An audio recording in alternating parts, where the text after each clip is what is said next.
Olá pessoal, bem-vindos de volta. Nessa aula a gente vai comentar quando nós temos paredes em duas direções, distribuídas sobre uma laje treliçada. Muito bem, qual é a melhor maneira de resolver isso? Bom, na minha opinião, isso acontece muito quando a gente tem trechos das residências. Geralmente laje treliçada a gente usa em residência, né?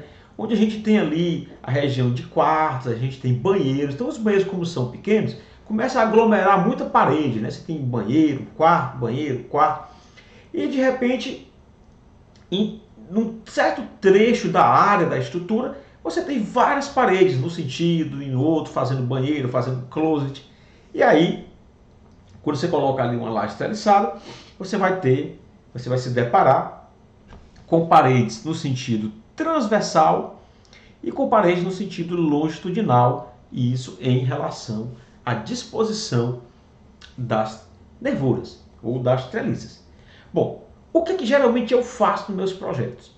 Geralmente eu transformo logo essa laje em uma laje maciça, que a laje maciça tem essa capacidade de você poder distribuir o peso dessas lajes e uniformizar esse peso, né, essa carga ao longo, né, de toda a extensão da laje. Muito bem, então, a rigor, eu trocaria, se eu tivesse a liberdade, em alguns trechos, quando eu estou fazendo projeto de casas, eu já coloco uma laje maciça. Até porque, às vezes, quando é banheiro, hoje em dia os banheiros são pequenos, né? Não tem muito espaço. Então, às vezes, o tubo, né, do vaso sanitário, ele pega exatamente em cima de uma treliça. Aí vai ficar difícil de eu afastar essa treliça. Se eu afastar o vaso, quer seja para a direita, para a esquerda, vai de repente mexer no box. Então, assim, com espaços reduzidos, fica mais complicado você acertar o posicionamento. Você tem que ser muito preciso, né, ao lançar. E às vezes eu ajeito aqui e lá no outro banheiro ali eu já pego no outro vaso. Aí não tem jeito. Então, assim, eu prefiro, nos meus projetos, quando é possível, eu já troco ali aquela laje, faço a laje toda maciça. Muito bem. Mas às vezes não tem jeito. O cliente não quer, o cliente não aceita, diz que a forma sai cara, e aí às vezes você vai ter que dar o seu jeito. Bom, solução número 2. A solução número 2 que eu dou, e aí vamos ver isso aí mais na frente, é colocar nervuras transversais aqui para melhorar a distribuição dessa carga na laje. Aí você, de repente, se não for muita parede, aí você pode, de repente, distribuir, né, e colocar mais nervuras participando. O mais seguro, né, e mais conservador seria, por exemplo, você pegar esse trecho e fazer como eu fiz na aula passada. Criar uma faixa aqui, tá bom? Então você faz um misto das duas. Esse trecho você cria uma faixa, com a diferença de que, além dessa carga dessa parede aqui que nós colocamos, nós vamos ter ainda um trecho concentrado, que seria esse trecho aqui. Então, seria uma junção do primeiro caso com o segundo caso em um caso único, né? Então é quando a gente tem paredes nas duas direções. Então vamos pegar aqui aquela mesma telinha, que é a telinha da aula passada, tá? Então eu vou explicar para vocês aqui o seguinte, que até deixei ela aberta aqui, é que eu não vou ter apenas esse caso aqui com essa situação. Eu ainda vou ter de acrescentar, né? Então vou ter de acrescentar aqui uma carga concentrada de quê? Vamos voltar lá na imagem? Uma carga concentrada, que é esse pequeno trecho aqui, da largura que for a faixa de parede. Aí do lado de fora, eu teria aquele primeiro caso que nós vimos na aula, né, que é anterior à aula anterior. Então vocês percebem que eu trato esse pedaço aqui, esse trecho aqui, como parede transversal, e esse trecho aqui, que na verdade é o que vai ser o trecho mais solicitado, eu tenho que misturar as duas. Parede longitudinal, parede transversal. E aqui, esse trecho aqui de fora, Então eu vou tratar como uma laje com a parede transversal. Então veja que o local mais sacrificado é esse localzinho aqui que está aqui no centro, tá bom? Então, se aqui, por exemplo, nas nossas contas, deu, deixa eu voltar só para não ficar aqui, deu 1.768, na hora que você jogar aqui, né, mais uma carga de parede, ele iria dar muito mais. Bora fazer essa conta aqui para a gente ter noção do que daria, tá bom? Então, eu vou abrir aqui uma página nova, tá? Vou fazer uma divisãozinha dela aqui. Opa, vou só voltar aqui. Peraí, deixa eu apagar essa linha aqui que ficou torta. Vou fazer aqui essa divisão. Pronto. Tá aqui, é dividido. E aí o que eu vou fazer? Eu vou trazer, porque isso aqui não muda nada. O 884 não muda nada. Então eu vou aqui selecionar isso daqui, tá? Deu Ctrl C, agora eu vou dar um Ctrl V aqui. Pronto. Aqui, ó. Isso aqui eu não... realmente vai continuar sendo realmente uma faixa de 48. Deixa eu posicionar ela lá em cima. Tá?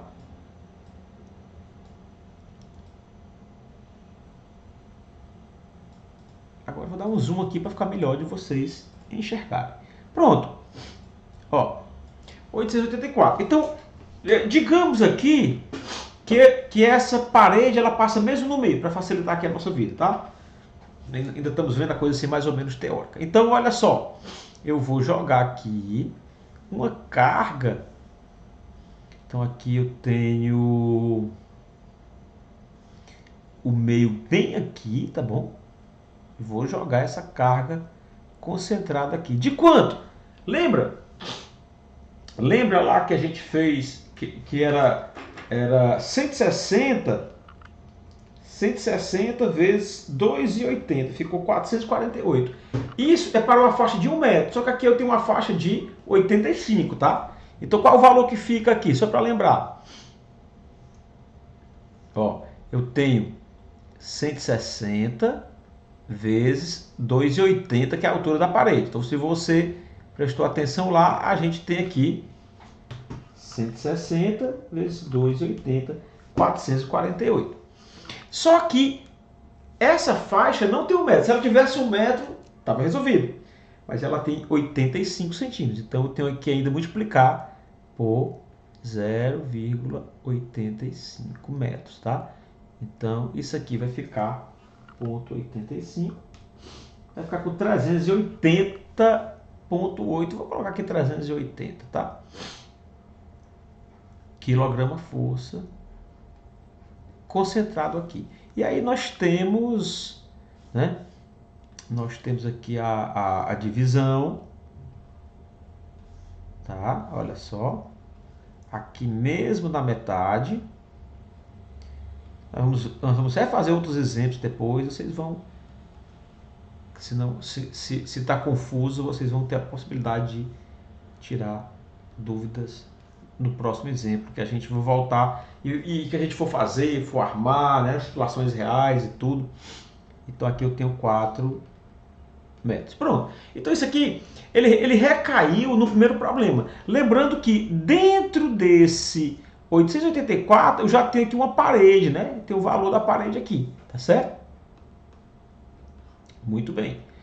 Então, é uma faixa que eu tô tentando fazer com 48, mas lembrando que tem aquela por um lado, por trecho, aquele BF lá em cima, né, que é a base do T, né, que a gente geralmente calcula ela como um T. Então pronto, ó, como é que a gente faz aqui?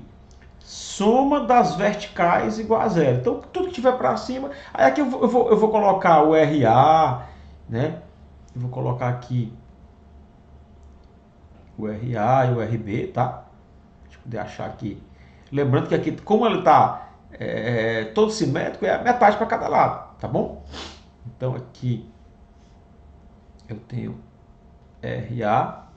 Aqui eu tenho o RB, tá bom? E aí vamos lá. Eu tenho que RA mais RB é igual, né? O que está para cima é igual ao que está para baixo. 884 vezes 4 mais 380, que é a carga concentrada.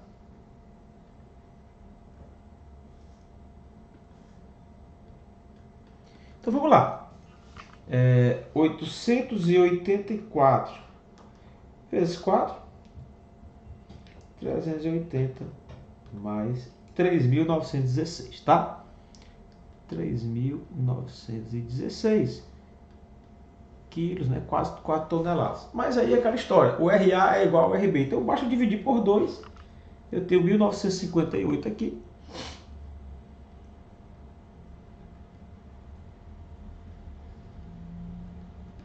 Eu tenho 1.958 aqui.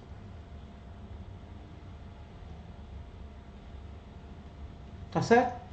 Bom, aí agora, o que eu vou fazer? Vou calcular o momento mesmo aqui no meio, que a gente sabe que é o momento máximo. Então vamos colocar aqui,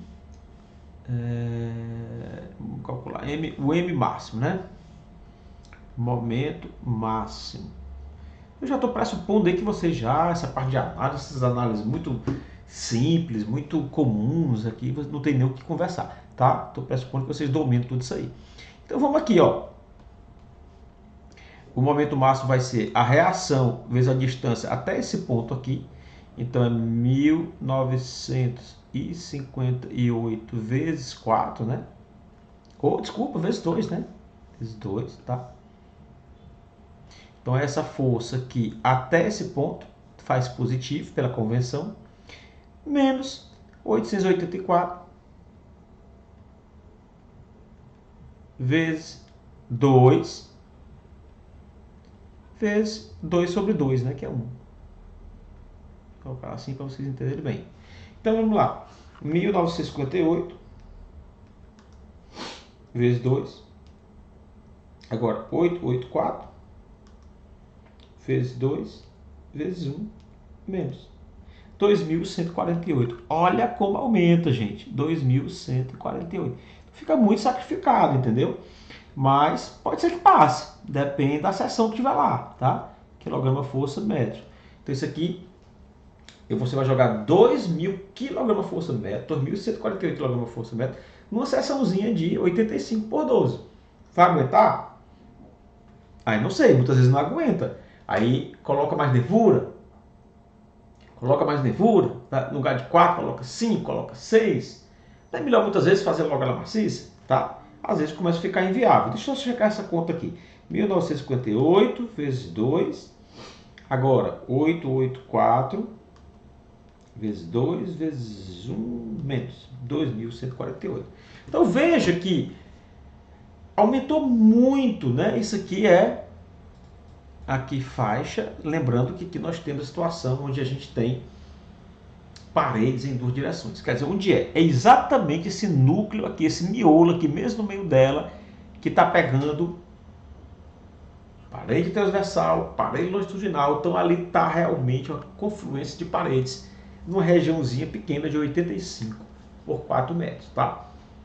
Sugestão, de repente, fazer maciço. Sugestão, de repente, colocar nervuras transversais para ajudar. É interessante colocar as nervuras transversais, vamos falar nisso quando nós falarmos em lajes treliçadas armadas em duas direções, né? E aí, porque até os próprios esforços a gente não vai colocar esse momento aqui. A gente não vai colocar esse momento aqui, não vai 100% do momento numa direção, que aí eu teria parte do momento fletor indo para outra direção. Aí já ficou já melhor, aí eu teria como distribuir essa armadura, fica mais fácil para eu armar, tá certo? Muito bem. E aí, encerramos essa parte aqui, e o capítulo seguinte, o capítulo 4, é propriedades mecânicas de uma laje treliçada. Então, é um assunto fascinante que nós vamos ver, vamos relembrar uma série de aspectos muito massa da resistência dos materiais, como momento de inércia, vamos ver, calcular módulo de elasticidade do concreto, vamos ver a questão das flechas imediatas, flechas diferidas, que é um capítulo extremamente importante, tá bom? Então, encerramos por aqui essa aula e até a próxima aula com capítulo 4, propriedades mecânicas de uma laje esteliçada. Forte abraço e até lá!